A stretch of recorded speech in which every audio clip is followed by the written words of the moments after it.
இந்திய கம்யூனிஸ்ட் கட்சியின் செயலர் தோழர் வீரபாண்டியன் மற்றும் மார்க்சிஸ்ட் கம்யூனிஸ்ட் கட்சியின் செயலர் தோழர் சண்முகம் ஆகியோர் 2 நாட்களாக பத்திரிகையாளர்களை சந்தித்து பேசி வருகிறார்கள். அவர்கள் பேசியது மிக முக்கியமாக தமிழக மக்கள் அனைவரும் கவனிக்க வேண்டியது.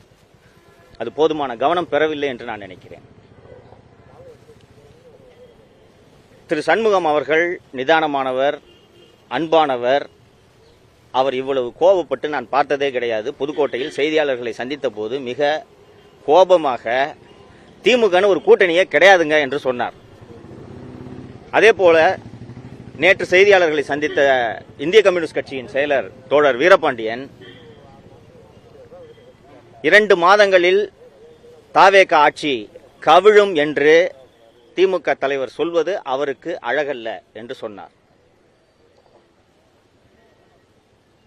சில நாட்களுக்கு முன்பு பொதுக்கூட்டத்தில் பேசிய அண்ணா திராவிட முன்னேற்ற கழகத்தின் பொதுச் செயலாளர் திரு எடப்பாடி பழனிசாமி அவர்கள் 2 கால்களிலே இந்த ஆட்சி நடைபெற்றுக் கொண்டிருக்கிறது, விரைவில் கவிழும் என்று சொன்னார். இந்த 2 கட்சிகளும் ஒரு விஷயத்தை புரிந்து கொள்ள வேண்டும். 1,72,00,000 மக்கள் தமிழக வெற்றி கழகத்திற்கு வாக்களித்திருக்கிறார்கள். நீங்கள் விரும்பினாலும் விரும்பாவிட்டாலும் இது மக்களின் தீர்ப்பு. இதை ஏற்றுக்கொண்டு அரசியல் செய்ய பழகிக் கொள்ளுங்கள். எல்லாருக்கும் சைக்கிள் ஓட்டுற பழக்கம் இருக்கும்னு நினைக்கிறேன். எடுத்தவுடனே எல்லாரும் சைக்கிளில் ரேஸ் போயிட முடியாது. முத நாள் குரங்கு பெடல் போடுவீங்க, கீழே உழுவீங்க, முட்டியில் அடிபடும்.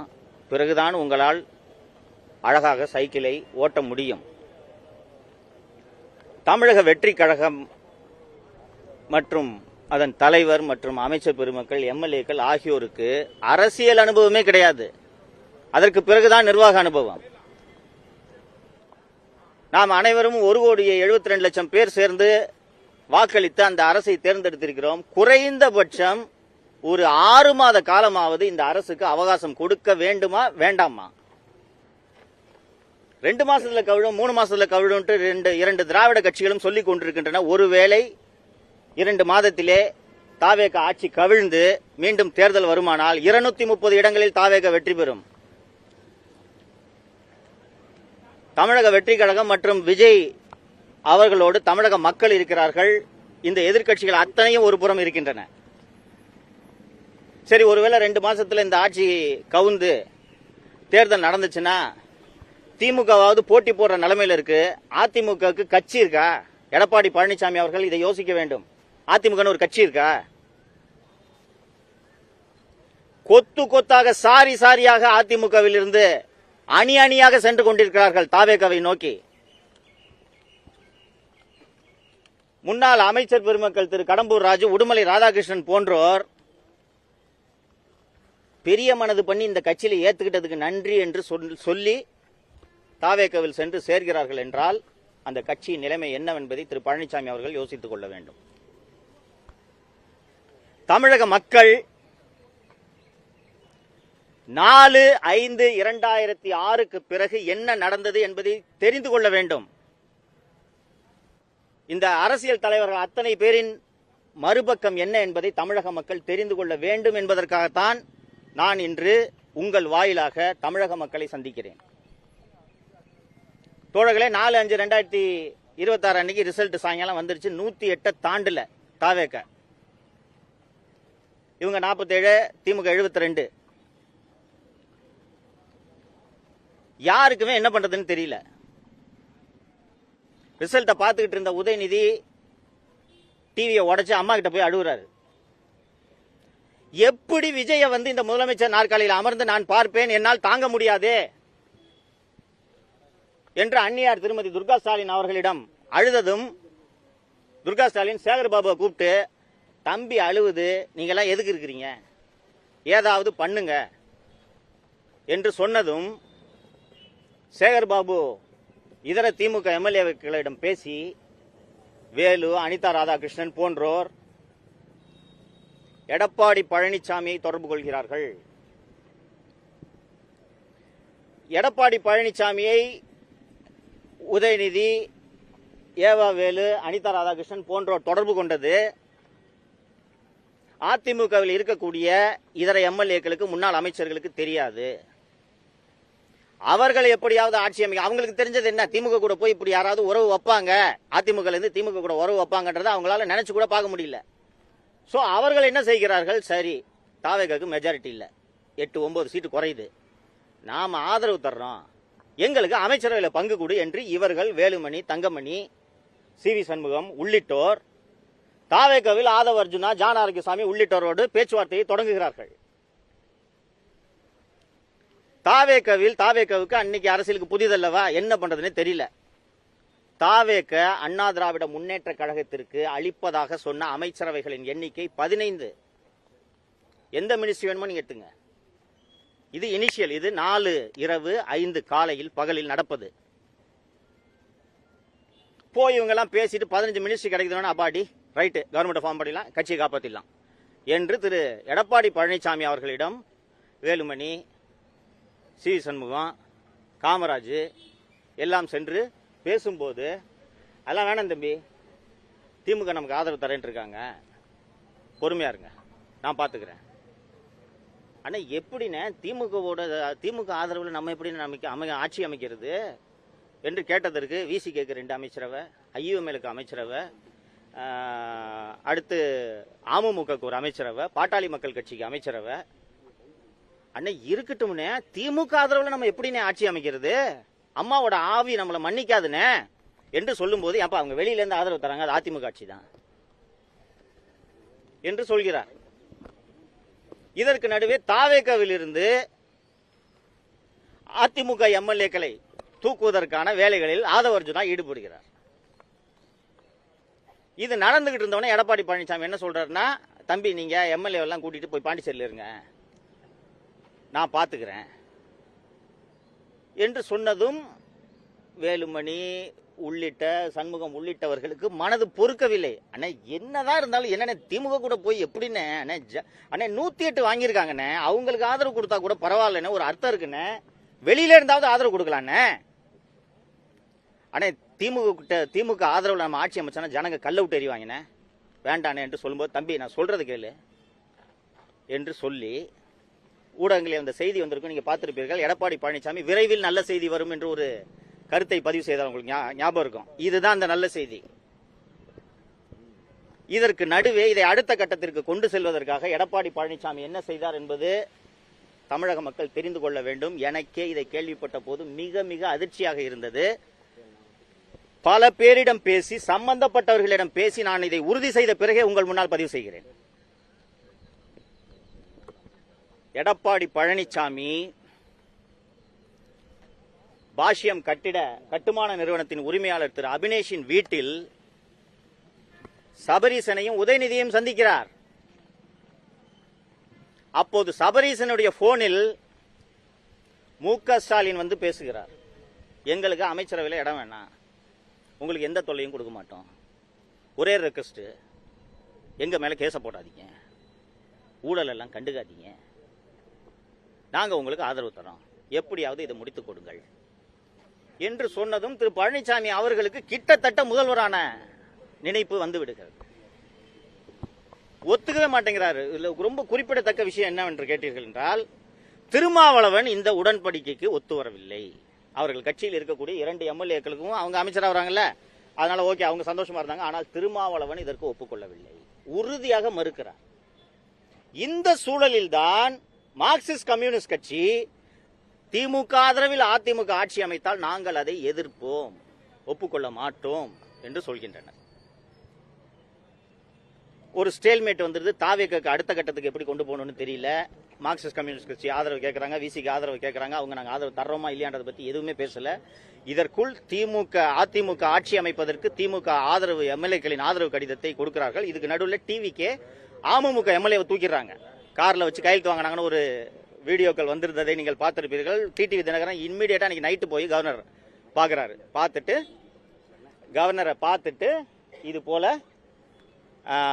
ஆள் தூக்கும் வேலையில் தாவேகா ஈடுபடுகிறது, நீங்கள் தலையிட வேண்டும் என்று சொன்னதும் தாவேகாக்கு தடுமாற்றம் ஏற்படுகிறது. உடனடியாக இது போல ஆள் தூக்குற வேலையில தாவேகா ஈடுபடுகிறது என்றதும் மார்க்சிஸ்ட் கம்யூனிஸ்ட் கட்சி நாங்கள் திமுக ஆதரவில் அதிமுக ஆட்சி அமைப்பதற்கு உடன்பட மாட்டோம் என்று உறுதியாக தெரிவித்து விடுகின்றனர். இதை அடுத்த கட்டத்துக்கு நவுத்த முடியல. திமுக ஆதரவில் அதிமுக ஆட்சியிலிருந்து நவுத்த முடியல. சோ அடுத்து என்ன செய்வது என்ற ஒரு நெருக்கடியான சூழல் வரும்போது அதிமுகவின் மூத்த தலைவர்கள் ஒரு முடிவெடுக்கிறார்கள். சரி, இதற்குத்தான் இடதுசாரிகள் எதிர்ப்பு தெரிவிக்கின்றனர். திமுகவின் ஆதரவில் அதிமுக ஆட்சி அமைப்பதற்கு இடதுசாரிகள் எதிர்ப்பு தெரிவிக்கின்றனர். தோழர் தொல் திருமாவளவனை முதல்வராக்கலாம் என்று சொன்னால் தமிழகத்தின் முதல் தலித் முதலமைச்சர் என்பதற்கு யாரிடமிருந்தும் எதிர்ப்பு வராது. அப்போது சுயநலத்துக்காக கூட்டணி அமைத்து ஆட்சி அமைத்தார்கள் என்ற அவப்பெயரிலிருந்தும் தப்பிக்கலாம் என்று சொல்லும் போது அதிமுகவிலிருந்தே எதிர்ப்பு குரல் கிளம்புகிறது. திருமாவளவனை முதல்வராக்கிட்டு நான் எப்படி என் தொகுதிக்கு போறது என்று சில எம்எல்ஏக்கள் எதிர்ப்பு தெரிவிக்கிறார்கள். ஏன்னா விழுப்புரம் மாவட்டம், கள்ளக்குறிச்சி மாவட்டத்தில் தான் அதிமுக சில எம்எல்ஏக்களை ஜெயிச்சிருக்கு. அவங்க எதிர்ப்பு தெரிவிக்கிறாங்க, நாங்க எப்படிங்க போறது என்று. அவர்களை பேசி சமாதானம் செய்து பாட்டாளி மக்கள் கட்சியின் ஆதரவையும் கோருவோம் என்று அதிமுகவின் ஒரு மூத்த தலைவர் அன்புமணியிடம் பேசுகிறார். அன்புமணி கிட்ட பேசின உடனே அன்புமணி என்ன சொல்றாரு, ஏங்க அவங்க சிஎம் ஆக்கிட்டு நாங்க எப்படிங்க கட்சி நடத்த, அதெல்லாம் முடியாது, வேணா அவங்க 2.5 வருஷம் நாங்க 2.5 வருஷம் என்று ஒரு ப்ரொபோசல் அன்புமணி சொன்னோன்னே இது சரியா வராதுங்க என்று இணைப்பு துண்டிக்கப்படுகிறது. 10 நிமிடங்களில் மீண்டும் இணைப்பில் வந்த திரு அன்புமணி அவர்கள் அவங்க 2 வருஷம் அதெல்லாம் வேண்டாம், சௌமியா அன்புமணி அவர்களுக்கு துணை முதல்வர் கொடுத்தால் நாங்கள் இந்த ஏற்பாட்டுக்கு சம்மதம் தெரிவிக்கிறோம், திருமாவளவன் முதல்வராவதற்கு எங்களுக்கு சம்மதம், நாங்களும் அமைச்சரவையில் பங்கெடுக்க வேண்டும் என்ற நிபந்தனை மற்றும் அன்புமணி விதிக்கிறார். மார்க்சிஸ்ட் கம்யூனிஸ்ட் கட்சி ஒப்புக்கொண்டனர், இந்திய கம்யூனிஸ்ட் கட்சி ஒப்புக்கொண்டனர், IUML ஒப்புக்கொண்டனர், அதிமுகவின் அனைத்து 46 எம்எல்ஏக்களும் ஒப்புக்கொள்கின்றனர், திமுகவிலும் அனைவரும் ஒப்புக்கொள்கின்றனர், கனிமொழி ஒப்புக்கொள்கிறார். உதயநிதி அவர்கள் அதிமுகவில் இருக்கக்கூடிய மூத்த தலைவர் திரு வேலுமணி அவர்களை அழைத்து இது போன்ற அற்புதமான ஒரு யோசனை எங்களுக்கு தோன்றாமல் போய்விட்டது, மிகச் சிறப்பான யோசனை, சமூக நீதி என்று பேசிவிட்டு முதல் முறையாக ஒரு தலித்தை தமிழகத்தின் முதலமைச்சர் ஆக்கி இருக்கிறோம் என்ற பெருமை 2 திராவிட கட்சிகளுக்குமே வரும், சிறப்பான யோசனை, இதை செய்யுங்கள் என்று அவர்கள் அத்தனை பேரும் சம்மதம் தெரிவித்த பிறகு உங்களுக்கு எல்லாம் நினைவு இருக்கும், 46 எம்எல்ஏக்களும் சேர்ந்து திரு எடப்பாடி பழனிசாமியின் வீட்டிலே ஒரு கூட்டம் நடந்தது, எம்எல்ஏக்கள் கூட்டம். அந்த கூட்டத்தில் இந்த ப்ரொபோசலை வைக்கிறாங்க. திருமா சம்மதிச்சிட்டாரு, எல்லாருக்கிட்டையும் பேசிட்டோம், சம்மதிச்சிட்டாங்க, திருமாவை முதல்வராக்கலாம் என்று சொல்லும் போது எடப்பாடி பழனிசாமி திருமாவளவனை முதல்வராக்கிறதுக்காக நான் கட்சி நடத்துறேன், ஒன்னு நான் முதல்வராகணும், இல்லைன்னா யாருமே முதல்வராக கூடாது, யாரை நான் முதல்வராக்க விடமாட்டேன், யாரை கேட்டுட்டு திருமாவளவனை முதல்வராக்கிற யோசனையில் நீங்க இறங்குறீங்க, இந்த கட்சியை வீணா போனாலும் பரவாயில்ல, நான் திருமாவளவன் முதல்வராவதற்கு சம்மதிக்க மாட்டேன் என்று சொல்லும் போதுதான் கடுமையான வாக்குவாதம் அந்த எடப்பாடி பழனிசாமியின் வீட்டிலே ஏற்படுகிறது. கிட்டத்தட்ட கைகலப்புக்கு போயிடுச்சு. பெயரை குறிப்பிட விரும்பல, நீங்க ஊகிச்சு கண்டுபிடிச்சிருவீங்க நினைக்கிறேன். என்னதான் வேணும் உனக்குன்னு கேட்டுட்டாங்க எடப்பாடியை பார்த்து. திருமாவளவன் முதல்வர் ஆகிறதுக்கு நீங்க சம்மதிக்க மாட்டீங்க, ஆனா திமுக ஆதரவுல நீங்க முதலமைச்சர் ஆகலாமா? 19 ஆரம்பிச்சு இன்னைக்கு வரைக்கும் நடந்த அத்தனை தேர்தலிலும் அதிமுக தோல்வி. எந்திரிச்சு வந்த நான் பாத்துக்கிறேன் தம்பி, நீங்க போங்க கவலைப்படாதீங்க, நான் பாத்துக்கிறேன் தம்பி, நீ சொன்னதை நம்பி தானே நாங்க தேர்தலை போட்டிட்டோம். இன்னைக்கு அதிமுக சார்பில் தேர்தலை போட்டிட்டு அத்தனை பேர் 5 கோடி ரூபாய் கடன்ல இருக்காயா, வட்டி கட்டிட்டு இருக்காயா. அவங்களுக்கு என்ன வழி? தொடர்ந்து தோத்துக்கிட்டே இருந்தா 108 சீட்ல கட்சி ஆரம்பிச்சு 3 வருஷம் ஆன ஒரு கட்சி 108 சீட்ல ஜெயிச்சிருக்காங்க. ஒட்டுமொத்த சமூகமும் தாவேக்கு பின்னால் நிற்கிறது. தொடர்ந்து தோல்வியை சந்தித்துக் கொண்டிருக்கக்கூடிய இந்த அதிமுக கட்சியை எந்திரிச்சு நிக்கிறதுக்கு என்னதாங்க உங்ககிட்ட யோசனை? நான் திருமாவளவனையும் சிஎம் ஆக்க விட மாட்டேன், தாவேக்கு ஆதரவு கொடுக்கலாம், அவங்க 15 அமைச்சரவை தர்றேன்னு சொல்றாங்க, இல்ல வெளியில இருந்து ஆதரவு தர்றேன்னு சொல்றாங்க. நாங்க ஒரு யோசனை சொன்னா அதுக்கும் ஒத்துக்க மாட்டீங்க. ஆனா நீங்க திமுக ஆதரவோடு முதல்வர் ஆகலான்னு சொன்னா எப்படி கட்சிக்காரன் ஏத்துக்குவான்? அம்மாவோட ஆன்மா நம்மளை மன்னிக்குமா? ரோட்ல போனா ஜனங்க கல்லெடுத்து அடிக்க மாட்டாங்களா? முடிச்சிடுறேங்க, நான் முடிச்சிடுறேன், முடிச்ச பிறகு முடிக்கிற வரைக்கும் வெயிட் பண்ணுங்க என்று சொன்ன பிறகுதான் எடப்பாடி பழனிசாமி அதற்கும் சம்மதிக்கவில்லை என்பதால் 30 எம்எல்ஏக்கள் அந்த கூட்டத்திலிருந்து கிளம்பி நேராக சி வி சண்முகம் வீட்டுக்கு சென்று எதிரணியாக உருவாக்கிறார்கள். அப்போது அவர்கள் தாவேக்காவோடு பேச்சுவார்த்தை நடத்துகிறார்கள். 10 அமைச்சர்களை தருவதற்கு தாவேக்கா அன்று தயாராக இருந்தது. 30 எம்எல்ஏக்கள் மொத்தம் 47 எம்எல்ஏல 30 எம்எல்ஏக்கள் சி வி சண்முகம் பக்கம், இந்த பக்கம் 17 எம்எல்ஏக்கள் தான் இருக்கார்கள். உங்களுக்கு நினைவு இருக்குன்னு நினைக்கிறேன். 30 எம்எல்ஏக்கள் அங்கே போனதும் அக்ரி கிருஷ்ணமூர்த்தி தூது அனுப்புகிறார். தூது அனுப்பி அவங்களை அமைச்சரவையில் பங்கெடுத்துக்கிட்டு நான் கட்சியோட பொதுச் செயலாளராக இருக்கிறேன் என்று இவர்களிடம் பேச்சுவார்த்தை நடத்தி கொண்டு அதிமுக எம்எல்ஏக்களிடம் உள்துறை அமைச்சர் அமித்ஷாவிடம் நான் பேசிவிட்டேன், உங்கள் மீது அமலாக்கத்துறை விசாரணை வரப்போகிறது, நீங்கள் யாரும் எம்எல்ஏக்களாக இருக்க மாட்டீர்கள் என்று இந்த புறம் பேசிக்கொண்டு சட்டப்பேரவை சபாநாயகரிடம் இவர்களை தகுதி நீக்கம் செய்யுங்கள் என்ற கடிதத்தையும் கொடுக்கிறார். திரு பழனிசாமி அவர்களின் மிரட்டலுக்கு அஞ்சி அப்போது 5 எம்எல்ஏக்கள் அங்கிருந்து விலகி மீண்டும் திரு பழனிசாமி அவர்களின் அணிக்கு செல்கிறார்கள். அதன் பிறகு இவர்கள் அணி பலவீனமாகிறது. இந்த கட்டத்தில் இவர்கள் வெறும் 25 எம்எல்ஏக்கள் ஆகிவிட்டார்கள் என்பதை புரிந்து கொண்டு அமைச்சரவையில் அதிமுகவில் இருந்து பிரிந்தவர்களுக்கு இடம் கொடுக்க வேண்டும் என்ற எண்ணத்தை தாவேக கைவிடுகிறது. அதற்கு பிறகு மறுநாள் வாக்கெடுப்பு. அந்த வாக்கெடுப்பில் தான் 25 பேர் தாவேக்கு ஆதரவாக வாக்களித்தனர். நான் இப்போது மக்களுக்கு ஒரு சார் கேட்டார், என்னதான் ஏன் சொல்ல வர்ற மக்களுக்கு அப்படின்னு. அதிமுக என்ற கட்சிக்கு இன்று எதிர்காலம் இல்லை, அதன் தலைமை மாற்றப்பட வேண்டும் என்கிறேன். தொடங்கி நடந்த 52 ஆண்டுகளில் 32 ஆண்டுகள் தமிழகத்தை ஆண்ட கட்சி, நம்ம எல்லாருக்கும் நல்லது பண்ண கட்சி. அது மாணவர்களுக்கு இலவச லேப்டாப் வழங்கின கட்சி, மாணவர்களுக்கு சைக்கிள் வழங்கின கட்சி, தமிழகத்துக்கு எவ்வளவோ நன்மை செய்த கட்சி இன்று கற்பூரம் போல கரைந்து கொண்டிருக்கிறது. இது எனக்கு வருத்தமாக இருக்கிறது.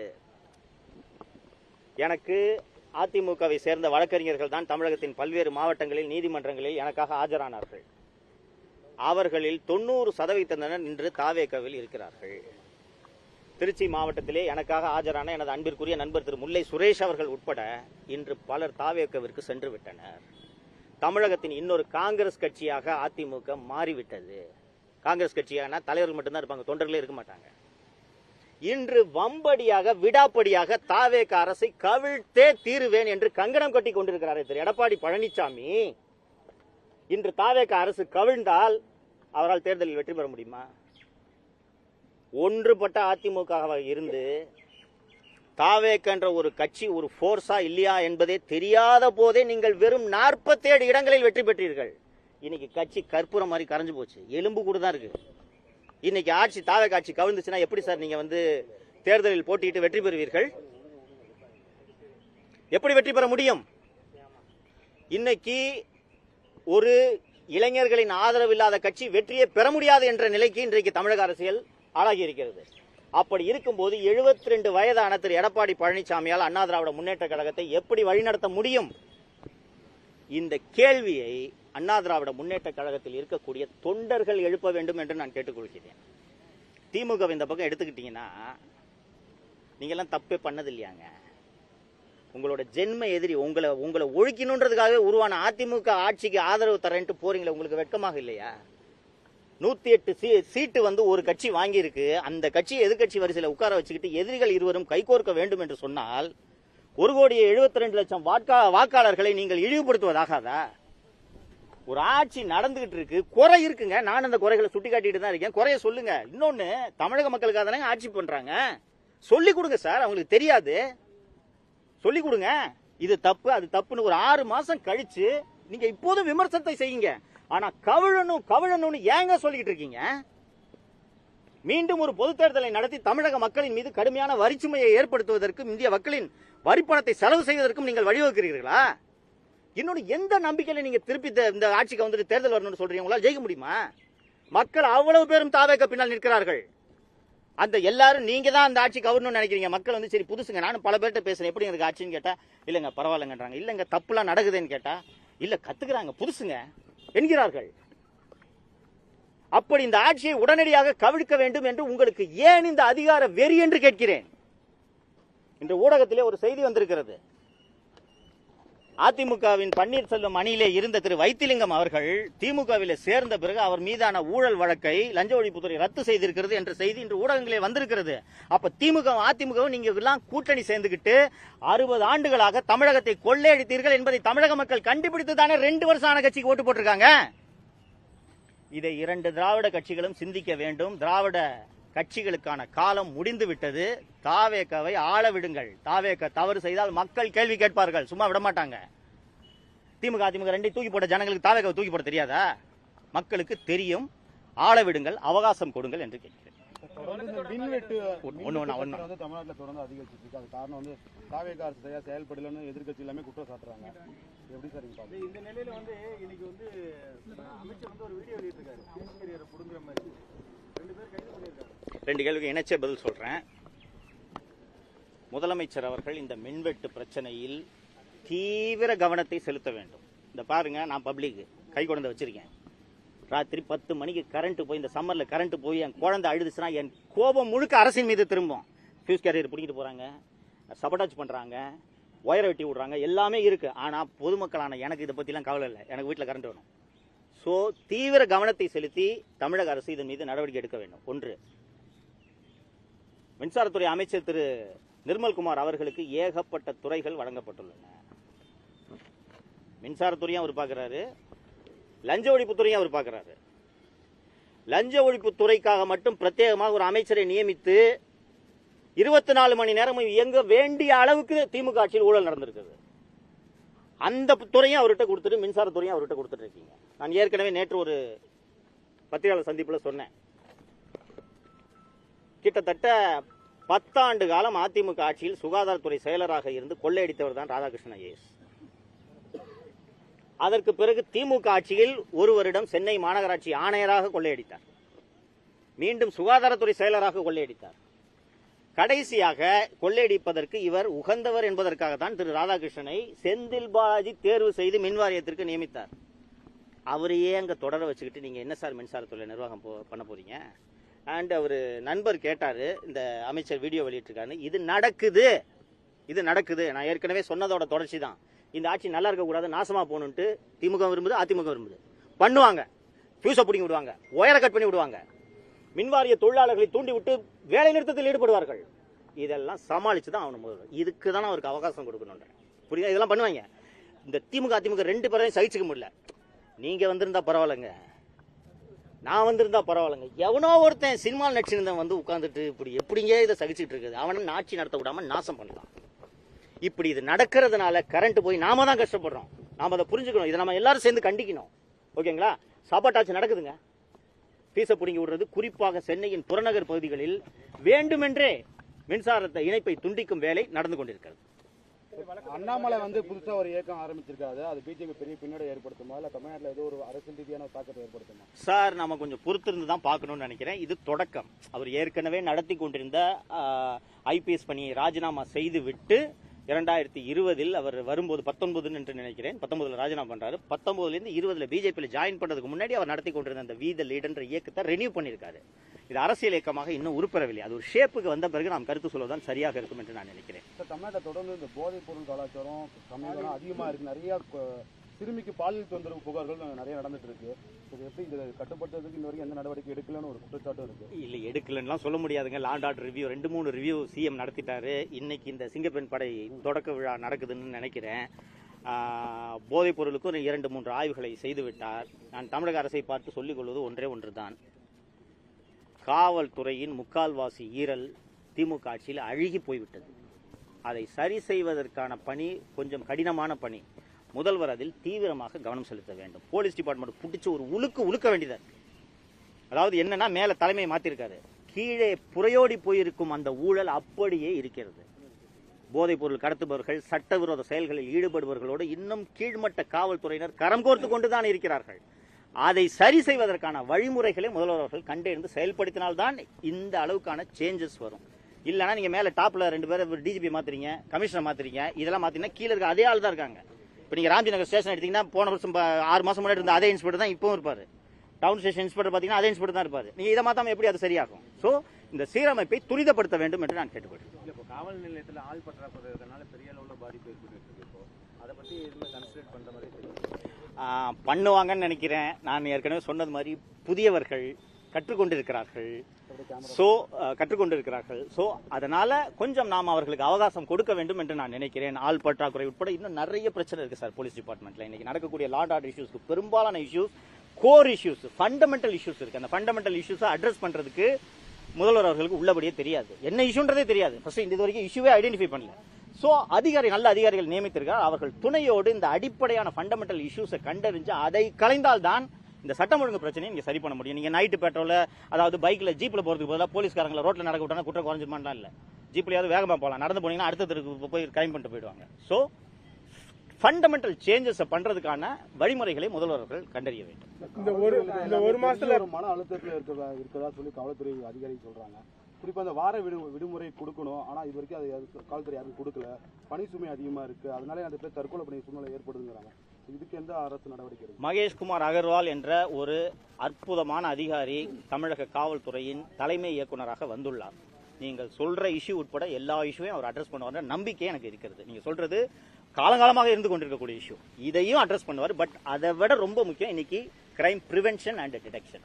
ஓகேங்களா? ஃபர்ஸ்ட் நம்ம நல்லா இருக்கணும், அப்புறம் தான் காவல்துறையினரோட நலனை பத்தி பேசணும். ஓகேங்களா? அதனால ஃபர்ஸ்ட் இதை சரி பண்ணணும். மக்களுக்கு ரோட்ல போகும்போது எனக்கு என் பொண்ணு போயிட்டு வீட்டுக்கு பத்திரமா வருமானு ஒரு தாயோ தகப்பனோ அஞ்சுனோம்னா அது என்னங்க சமூகம்? அதை சரி பண்ணணும். அப்புறம் காவலர்களுக்கு வார விடுமுறை பற்றி பேசலாம். இல்ல இப்போ திமுக பாத்தீங்கன்னா போன தடவை நீங்க பேசினதுக்காக உங்க மேல வழக்கெல்லாம் போட்டு இவ்வளவு தூரம் பண்ணாங்க. இப்போ அதே தானே இப்போ வந்து நேற்று வந்து இப்போ அரெஸ்ட் பண்ணியிருக்காங்கல்ல, அதை பத்தி நான் தமிழக முதல்வர் அவர்களிடம், திரு மாரிதாஸ் அவர்களின் கைது குறித்து தமிழக முதல்வர் அவர்களிடம் வேண்டுகோளாக வைக்கிறேன், ஆலோசனையாக சொல்கிறேன். லுக், மாரிதாஸ் பேசுனது அஃபென்ஸான்னு கேட்டீங்கன்னா, பேசுனது எழுதுனது அஃபென்ஸான்னு கேட்டீங்கன்னா அஃபென்ஸா இருக்கலாம், நான் மறுக்கல. சுப்ரீம் கோர்ட்டும் ஹைகோர்ட்ஸும் பல முறை சொல்லியிருக்காங்க, ஒரு வழக்கில் கைது எப்போது அவசியம், சாட்சிகளை கலைச்சிடுவாரு, தடங்களை அழிச்சிடுவாரு, ஓடி போயிடுவாரு என்றால் தான். மாரிதாஸ் அவர்கள் பொதுவெளியில் இருப்பவர், தினந்தோறும் அரசை பற்றி பேசிக் கொண்டிருக்கக்கூடியவர். இன்னைக்கு அவர் மேல எஃப்ஐஆர் போடுங்க, நான் ஒன்னும் தப்பு சொல்ல, எஃப்ஐஆர் போடுங்க, கோர்ட்ல சார்ஜ் ஷீட் போடுங்க, அவர் போய் நீதிமன்றத்தில் அந்த வழக்கை எதிர்கொள்ளட்டும். ஆனால் கைது அவசியமே இல்லை. திரு மாரிதாஸ் அவர்கள் நான் ட்விட்டர்ல எழுதுறது நான் இல்லைங்க, என்னோட குளோனுங்கன்ட்டு மறுக்க முடியுமா? முடியாது. அப்புறம் எதுக்கு அரெஸ்ட்?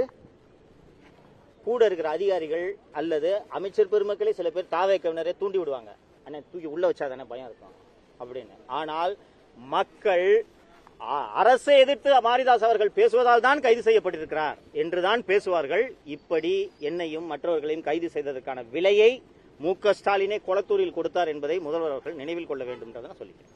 சரிங்களா? தேங்க்யூங்க.